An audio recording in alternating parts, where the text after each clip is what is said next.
मानव जात युद्ध जैसी चीज से बार बार क्यों प्रभावित होती है। इस तरह की समस्या से मानव जात को बार बार क्यों जूझना पड़ता है। आज हम इस विषय पर इस वीडियो के माध्यम से अपने ज्ञान एवं अनुभव को साझा करने का प्रयास करेंगे। युद्ध कभी भी किसी भी दृष्टिकोण से मनुष्य एवं मानव समाज के लिए कल्याणकारी नहीं रहा है। इसके कारण जो भी बताए जाएं, इनके पक्ष में जो भी बातें कही जाएं, परंतु हर युद्ध में मनुष्य और मानवता का इतना बड़ा नुकसान होता है जिसकी भरपाई कभी भी किसी भी रूप में संभव नहीं हो पाती है। मनुष्य युद्ध से बार बार इस तरह की समस्या से न ग्रसित हो, इस कारण से इसके कारणों को जानना जरूरी होता है। ऐसा क्यों होता है? पहला तो यह होता है कि युद्ध जिन कारणों से होता है उन पर कभी भी मानव जात द्वारा विचार नहीं किया जाता है। युद्ध समाप्त हो जाता है, कारण विद्यमान रहते हैं। उन कारणों के आधार पर युद्ध का एक पुनः नया कारण उत्पन्न हो जाता है और इस प्रकार से दोबारा मनुष्य को युद्ध जैसी चीज का सामना करना पड़ता है। यह प्रक्रिया अनवरत चलती रहती है।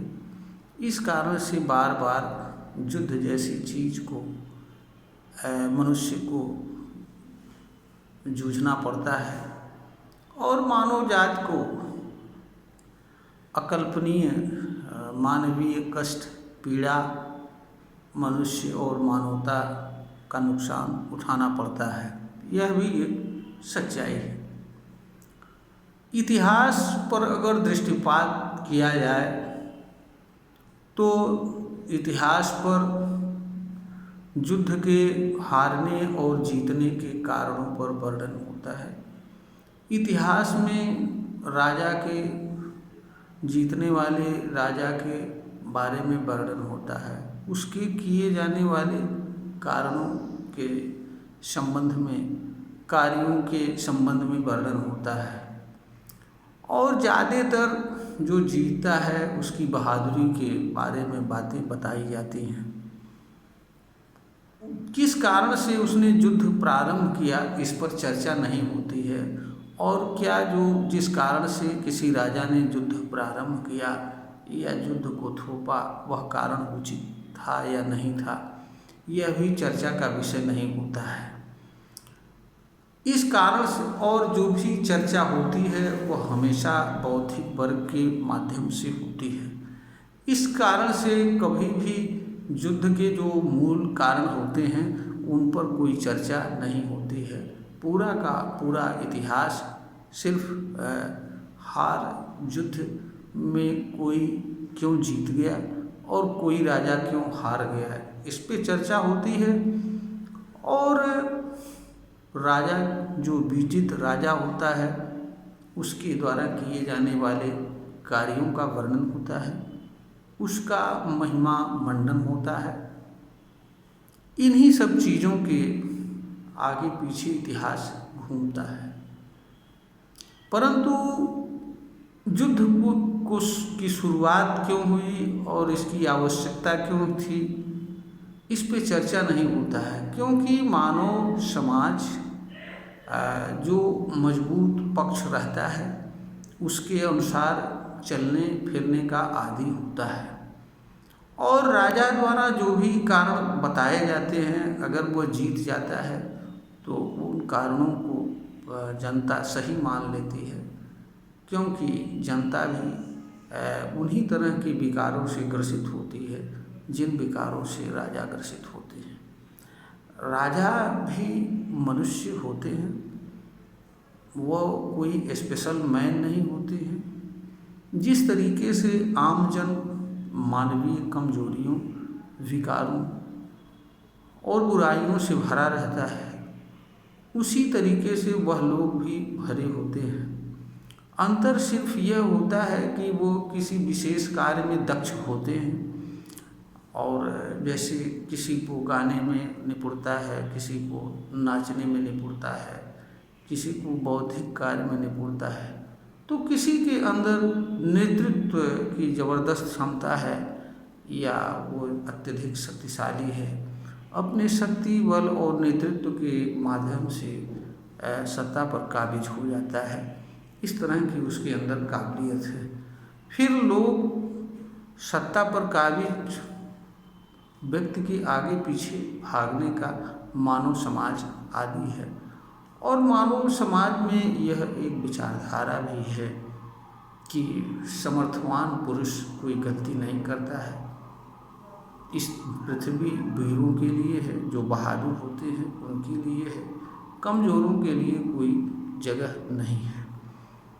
तुलसीदास जी भी स्वयं लिखते हैं, समर्थ को नहीं दोष गोसाई। यानी जो समर्थवान पुरुष है, अर्थात जो सत्ता पर बैठा हुआ है, उसका कोई दोष नहीं होता है। पश्चिम में भी इसमें कहा गया है कि राजा गलती नहीं करता है, राजा जो कुछ कहता है वही कानून है। इस तरह की मान्यताएं रही, इसलिए राजा जो भी गद्दी पर बैठा, वह जिनके लिए बैठता उनके लिए कभी भी स्वयं को जिम्मेदार नहीं मानता।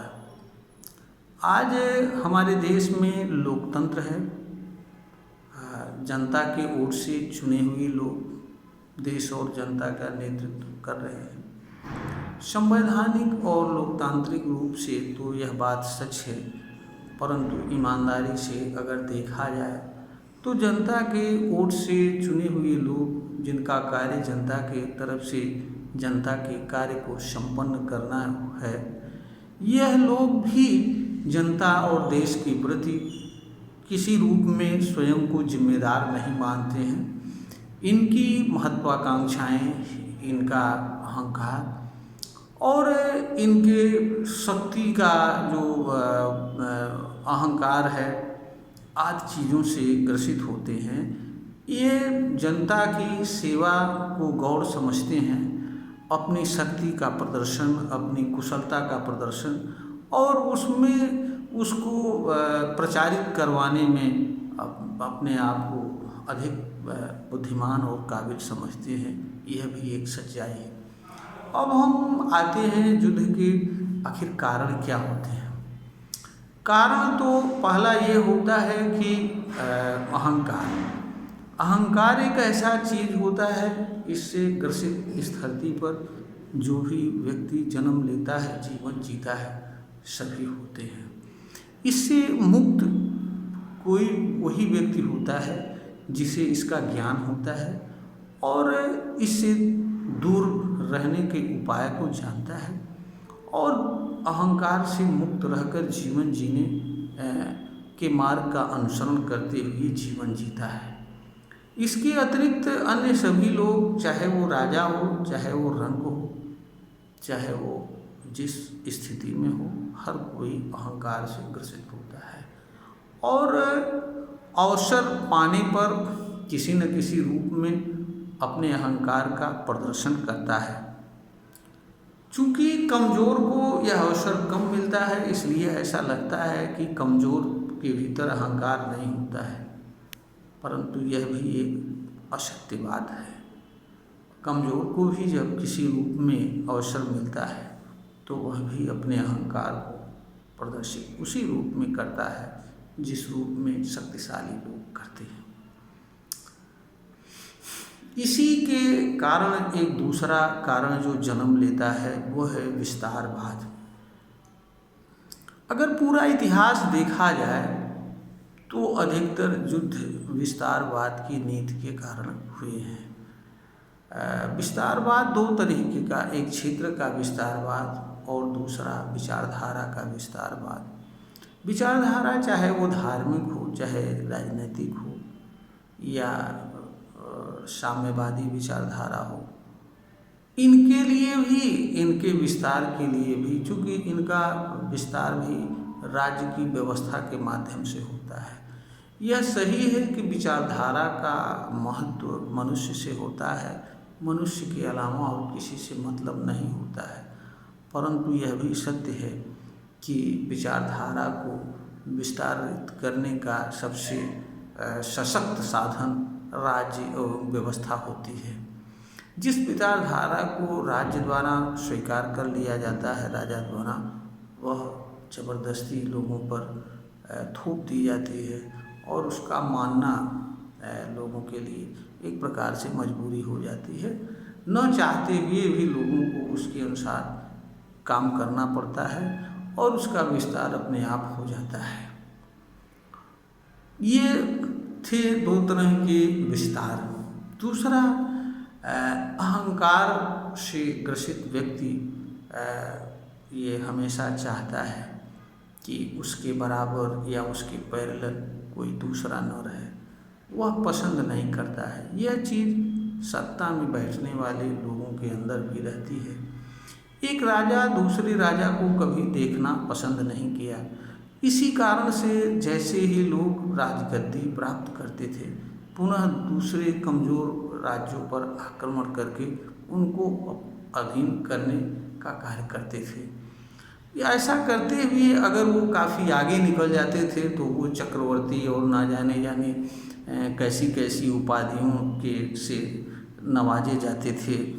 और जहाँ तक हमारे देश में है, हमारे देश में तो अश्वमेध यज्ञ भी करने की परंपरा रही है और जो लोग इस तरह के कार्य को सफलतापूर्वक संपन्न किया गया, उन्हें बहुत मतलब बहादुर और क्या क्या राजा के रूप में विभूषित किया गया और कितने को तो भगवान तक बना दिया गया।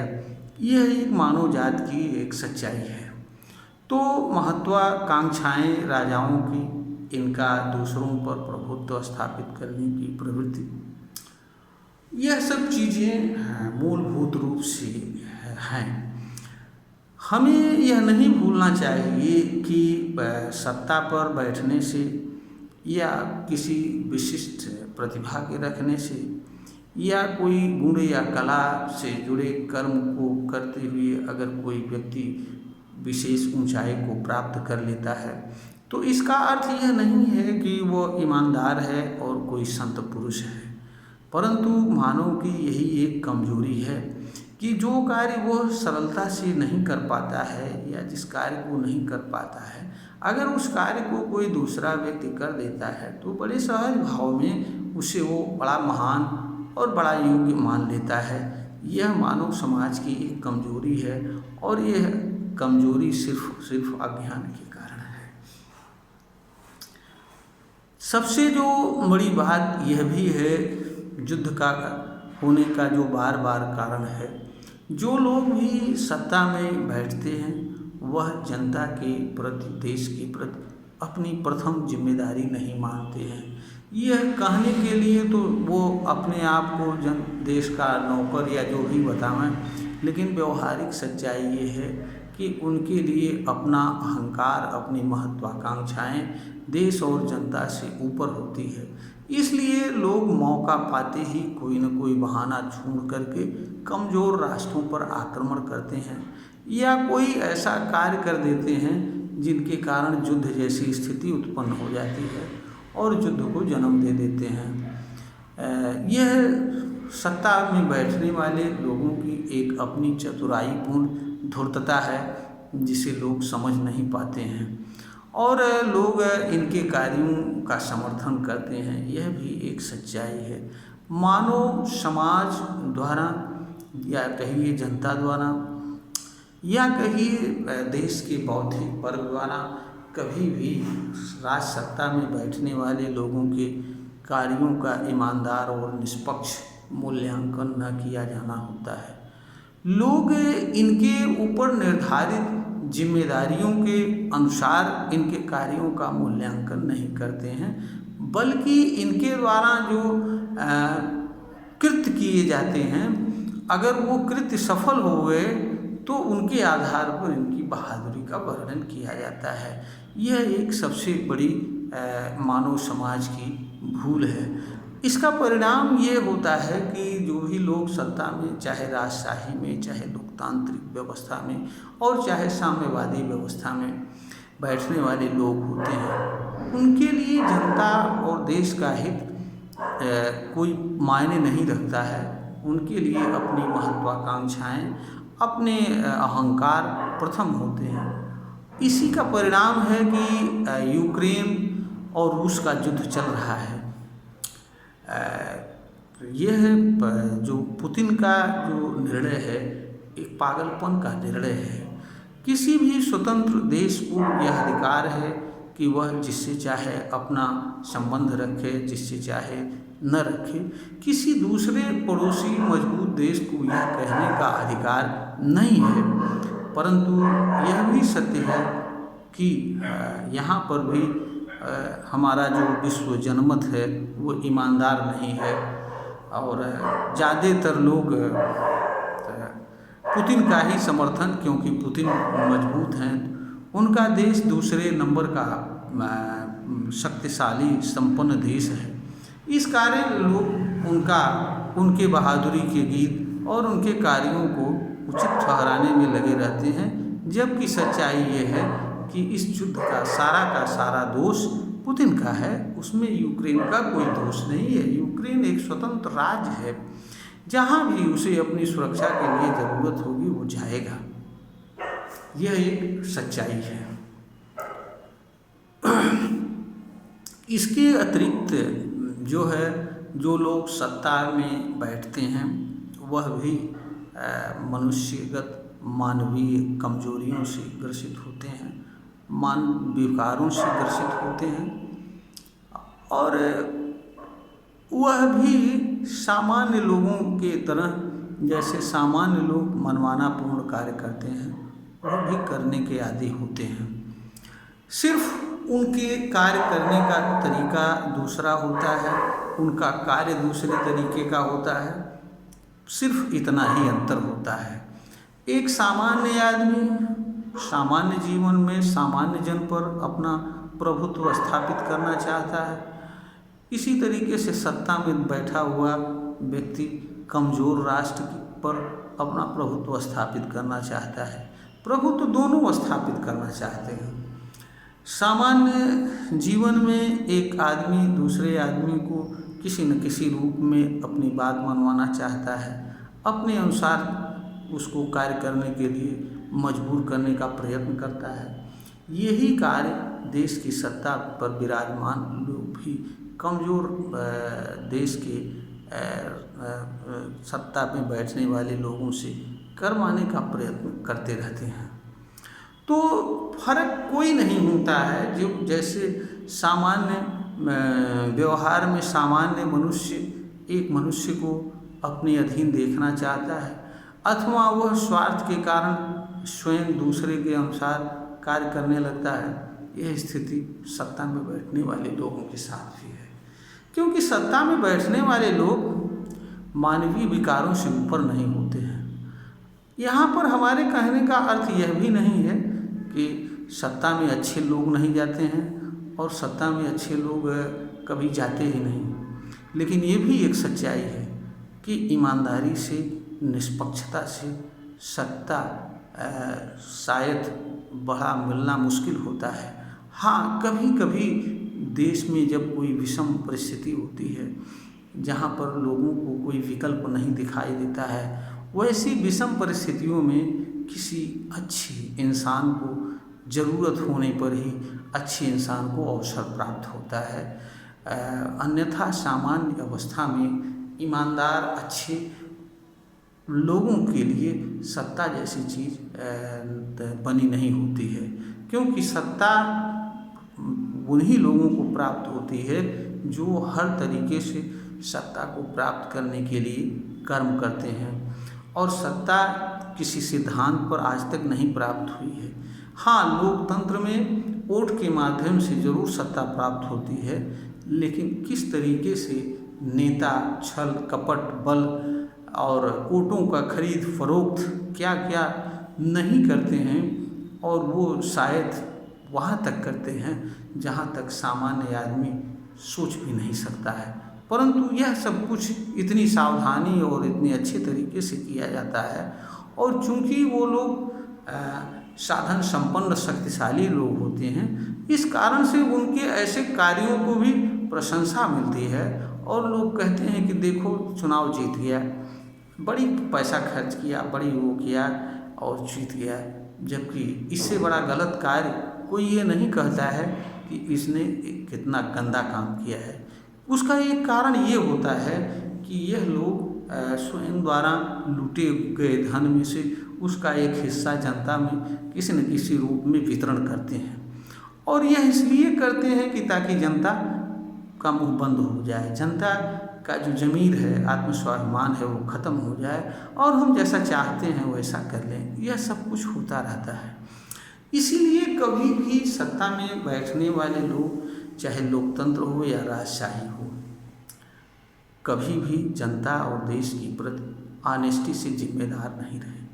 उनके लिए उनकी अपनी महत्वाकांक्षा, उनका वैभवशाली देखने का, और उसके लिए वो नए नए शब्द गढ़ लेते हैं समय के अनुसार कि हम देश को समृद्धशाली करेंगे, देश का पूरी पहले की स्थिति में लाएंगे, क्या क्या करेंगे, वो तमाम आवश्यकताएं अपने कार्यों को बता करके और करते हैं, और लोग उनके पीछे भागते हैं। यह एक सच्चाई है। हमारे देश में तो ईमानदारी से जो लोग सत्ता में बैठते हैं उनके कार्यों पर कभी चर्चा ही नहीं होती है। तो जब लोकतंत्र में ईमानदारी से कभी चर्चा ही ना हो और ना कोई जगह हो, फिर वो नेता या राज सत्ता में बैठने वाला व्यक्ति जनता और देश के प्रति जिम्मेदार क्यों होगा। तो जो कुछ भी युद्ध होता है यह सिर्फ और सिर्फ इसीलिए होता है कि जो हमने कारण बताया वो कारण हमेशा विद्यमान होते हैं। उन कारणों पर कभी कोई चर्चा नहीं होती है। उन कारणों से कि क्यों आवश्यक है, क्या उन पे कभी आलोचना नहीं होती है। इस कारण से वे कारण हमेशा विद्यमान रहते हैं।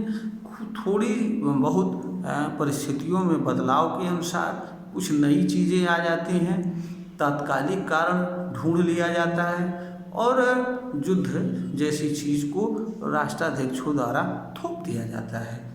आज भी देखें दो युद्ध एक तरीके से चल रहे हैं, इजराइल और हमास के बीच, और रूस के साथ चल रहा है। लेकिन दोनों जगह विश्व जनमत ईमानदार और निष्पक्ष नहीं है। हर कोई अपने अपने राजनैतिक हितों, अपने अपने व्यक्तिगत हितों के अनुसार एक दूसरे के किसी के साथ है, किसी का विरोध कर रहा है। लेकिन वास्तव में अगर देखा जाए तो ना तो मीडिया ईमानदारी से बात को रख रही है और ना ही आम जनता। जहां इजराइल और हमास के युद्ध में मुस्लिम धर्म के आधार पर हमास के साथ हैं, वहीं दूसरे आधारों पर लोग इजराइल के साथ हैं। परंतु वास्तव में किसने जन्म दिया, इसका दीर्घकालिक कारण क्या है, तात्कालिक कारण क्या है, दोनों का विश्लेषण करके ईमानदार और निष्पक्ष निष्कर्ष प्रस्तुत करने के लिए कोई नहीं तैयार है, और ना ही इस तरह की कोई चर्चा हो पा रही है। तो जिस समाज में किसी चीज़ के होने के कारणों पर ईमानदारी और निष्पक्ष भाव से चर्चा नहीं हो सकती है, तो वह कारण विद्यमान रहेंगे ही, और उनके कारणों के विद्यमान रहते बार बार युद्ध का होना यह अवश्यम स्वाभाविक चीज़ है, सामान्य सी बात है। सिर्फ एक युद्ध के खत्म हो जाने से हारे हुए लोग कुछ समय के लिए शांत हो जाते हैं, फिर वो ताकत इकट्ठा करते हैं और एक फिर नया कोई कारण जन्म लेता है, जिसके कारण पुनः युद्ध प्रारंभ होता है। हो सकता है कि वो पहले वाले लोगों के बीच हो या किसी दूसरे नए के बीच में, लेकिन कारण वही रहते हैं। और उन्हीं चीज़ों को लेकर के होता रहता है।